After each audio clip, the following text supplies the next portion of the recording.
tugenda kusoma ku biki ebiviirako omukyala okumala ebbanga eddene mu nnaku ze eza periods oba okumala ebbanga eddene mu nsonga ze.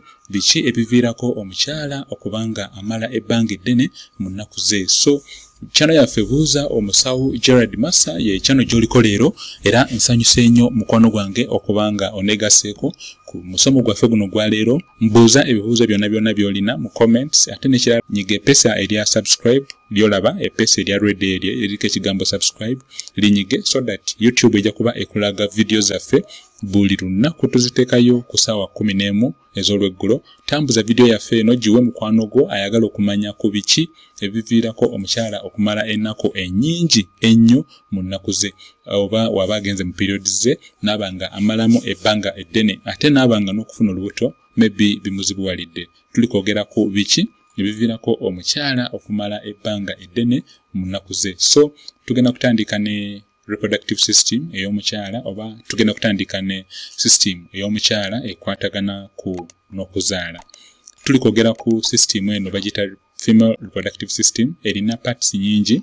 Waliwo part eno gye bayita ovary oba amagi mwegava tigabeera stored oba mwegakulira, then zino ze bayita enseke oba fallopian tubes, and then munda muno omwana baana kino ennyama eno oba akanyama kano akali munda kano kebayita endometrial lining oba kebayita endometrium, and then munda muno oba ng'ovudde ku endometrium then waliwo eno ennyama eno enene bagiyita myometrium. Mayo kitegeeza maso oba kiva ku kigambo kye bayita ennyama, then of course myometrium kiba kitegeeza ennyama eno eddirira kana ak'omunda. So system y'omukyala erina parts nyingi, erina amagi gana abiri, erina enseke, and then erina nakino ekinyama ekinene kye bayita myometrium, and then erina ne cervix oba omumwa gw'abaana. Omumwa gw'abaana gulina parts bbiri, waliwo part eno ey'omunda n'eno part eno eyawabweru gye bayita ey'omunda gye bayita internal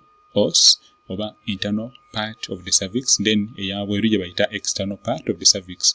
Era omukyala wabanga abadde tali mu mbeera ez'okubanga afuna olubuto oba wabanga ali mu safe days, wabeerawo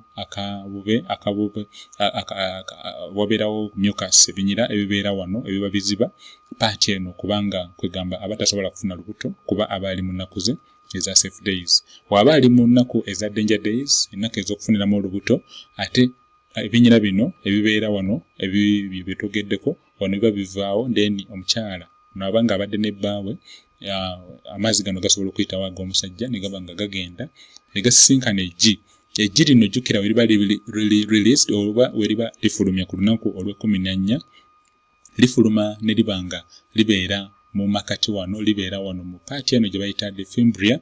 So eggi lino libeerawo okumala ebbanga ery'essaawa 12 ku ssaawa 24. Eggi lino libeerawo for 12 to 24 hours. So we liba libaddewo for 12 to 24 hours, kiba kisuubirizibwa nti omukyala waba abadde nebbaawe aba asobola okufuna olubuto mw'eryo ebbanga. Waba tasobodde kufuna lubuto, then eggi eryo likola kye bayita disintegrating oba libula ne libanga ate terikyali lya mugaso. So ekirala kye tuli okwogerako biki ebiviirako omukyala okubanga amalamu ebbanga eddene mu nnaku ze. Biki ebiviirako omukyala okubanga amalamu ebbanga eddene mu nnaku ze, longer periods in women. Biki ebiviirako omukyala okubanga alina periods empanvu. Tugambye nti omukyala yenna aba alina system eno. Kati omukyala aba alina system eno ng'eri nnomo, ate n'abanga abadde atuse ekiseera nga ate ali kumalamu ebbanga eddene mu periods ze, then kiba kitegeeza waliwo ekigenda mu maaso ekitali kituufu.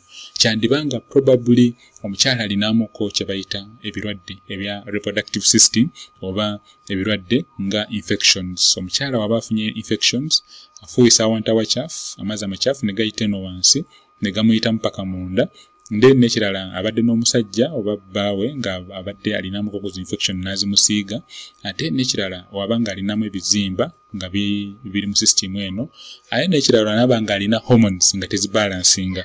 Hormones zenjogerako yeno gye bayita follicle stimulating hormone, ate n'endala bagiyita luteinizing hormone. Eziba tezibalansinga olaba nti bye bimu ebiviirako omukyala okubanga amalamu ebbanga ddene mu nnaku ze. Naye ate n'ekirala ebirwadde nga kansa, naye kansa w'omumwa gw'abaana naye asobola okuba nga aviirako embeere. So tugambye nti ebintu ebiviirako omukyala okubanga talaba periods ze obanga periods ze zigendamu n'abanga agendamu okumala ebbanga erya weeks 2 wandibanga waliwo ebirwadde ebya reproductive system ate n'ekirala yandibanga alina obuzibu nga kansa w'omumwa gw'abaana. Of course oba olina okumakinga sure nti weekebejja kansa w'omumwa gw'abaana. Test baliba bagiyita visual inspection under Lugol's iodine.